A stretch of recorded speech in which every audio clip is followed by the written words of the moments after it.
Okay.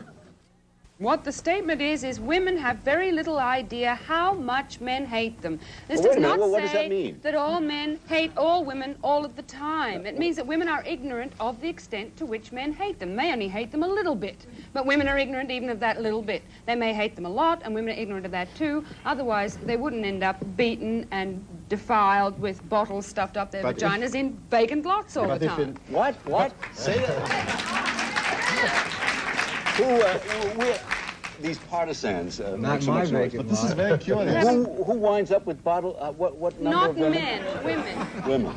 If men have been hated... Is that proof positive to you that men hate women? Some men are enacting aggressive crimes against the body of women. Aberrated, sick psychopaths, right? An awful lot of them, an awful lot of husbands enact a diurnal crime on the body of their wives every day. How would you know that? I was married, remember? Understand abortion. You don't want women dying back alleys.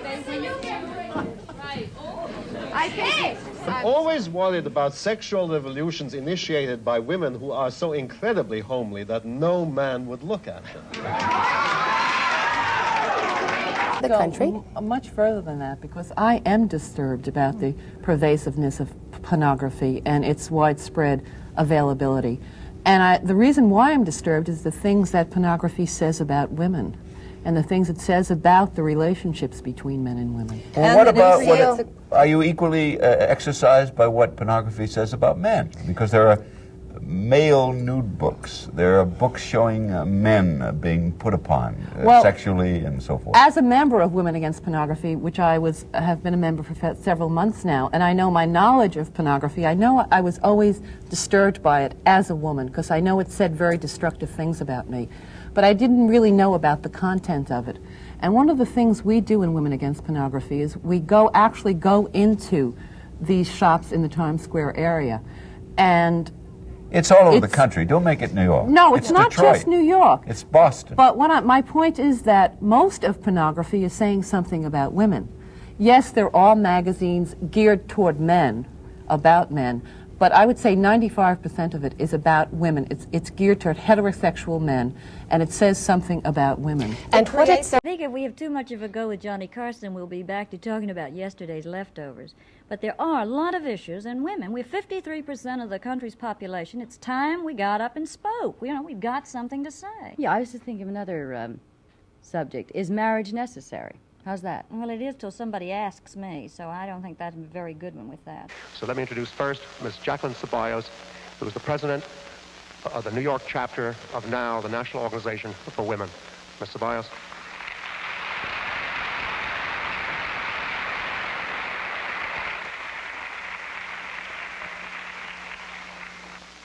When Shirley asked me to be on the panel at first, I have to tell you frankly that I refused. She asked me to think about it overnight, and then I thought that it would be cowardly of me not to come here because, first of all, NOW is supposed to be fighting within the system for changes, and Norman Mailer really represents the establishment. Of course, sort of a liberal part of the establishment, but still he does represent the establishment.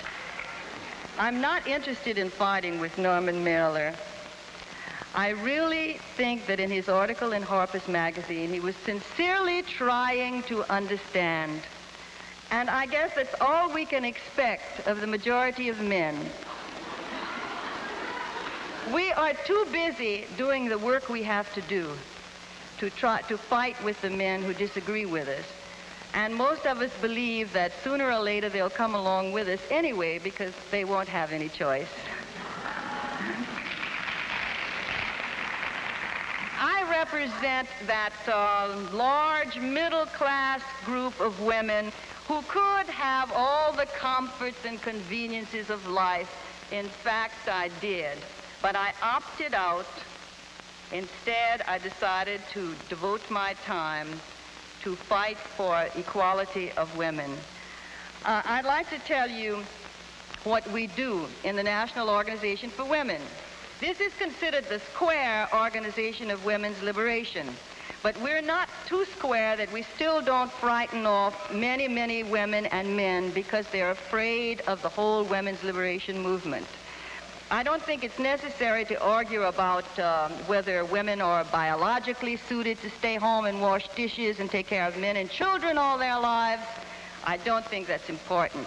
What is important is that the world is changing and that women at last are awakening to the fact that they have a right and a duty to enter into the world and change it and work towards governing the society that governs them.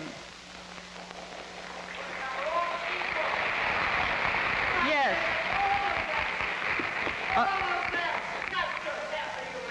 That's right. All of humanity. My goodness, the excitement has already started.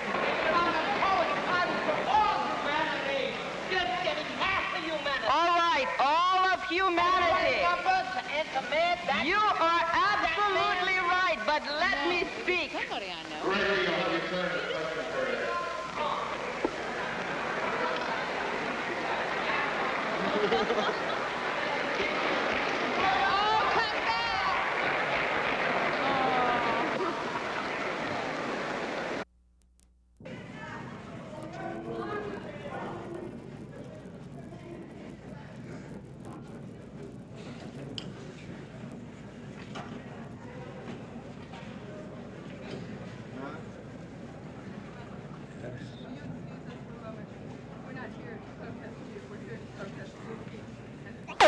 Is elitist and sexist. The fact that women are here today counts as 20. The fact that they're here today shows you're responding somewhat to political pressure from women. But the appeal to consider Salvage and Mortarboard, the parlor game, will go over there, and he did it while the men take care of men's business politics. It's unsatisfactory.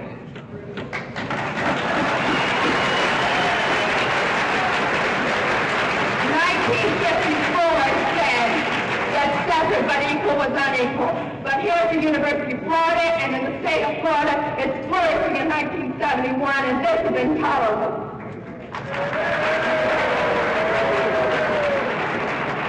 Those of you who are laughing, I appreciate your humor.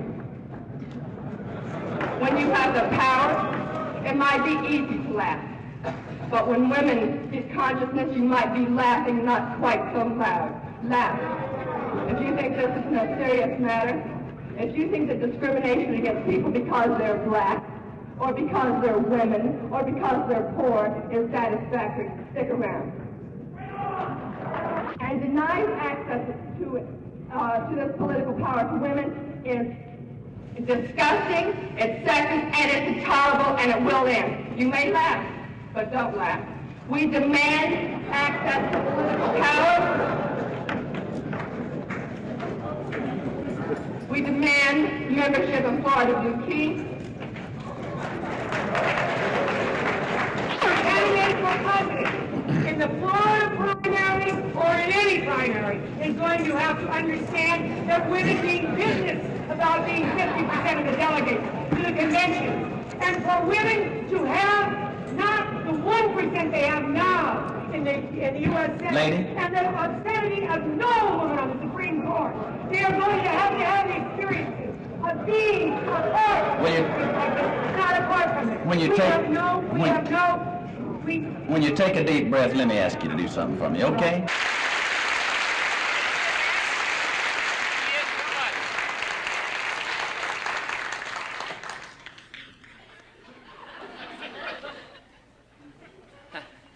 I think the women's lib has gone too far this time.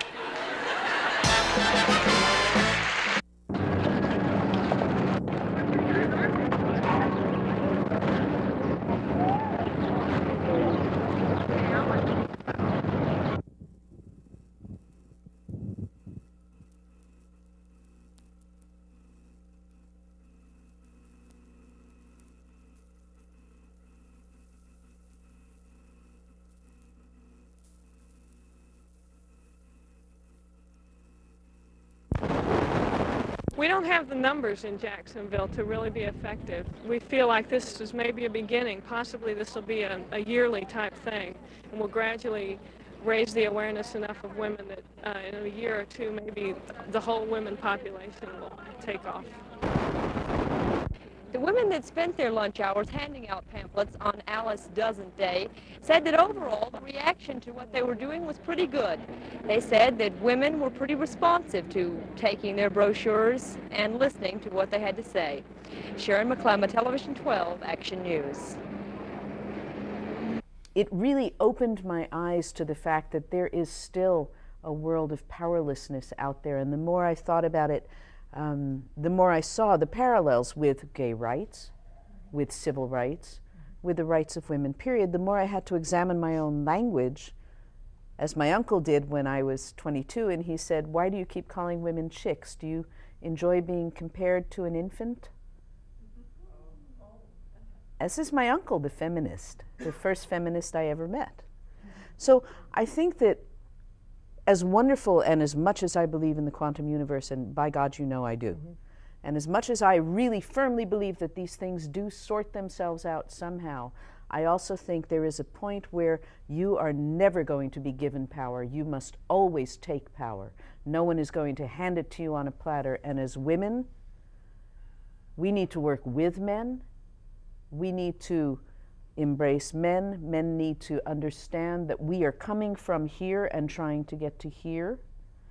And we, unfortunately, are in the position of being responsible for educating them about that, because as a man, by and large, they don't see it. They don't have to. I spoke with a friend one day and I said, well, I got off the elevator because 4 or 5 men got on and it was late and I wasn't comfortable. And he was genuinely confused and he said, why would you get off? I would think you'd be more protected with more men there. And I said, there is not a woman in the universe who would agree with that. And he said, what are you talking about? And this was a good guy. This wasn't a bad guy. But I said, you will never know what it's like to walk down the street and deliberately cross over because you see a group of young men and you don't know what they're up to. You just will never know what that's like to be scared all the time on some very bottom low level that there's a rape waiting for you, that there's danger of some sort waiting for you, that someone will overpower you solely because you're female. It's our job, sadly, to educate our sons, to educate our friends, to educate our lovers, our husbands, our parents in that thing. And I think that as lovely as the quantum universe is, until you punch the lights out of some of them, they're just not going to get it.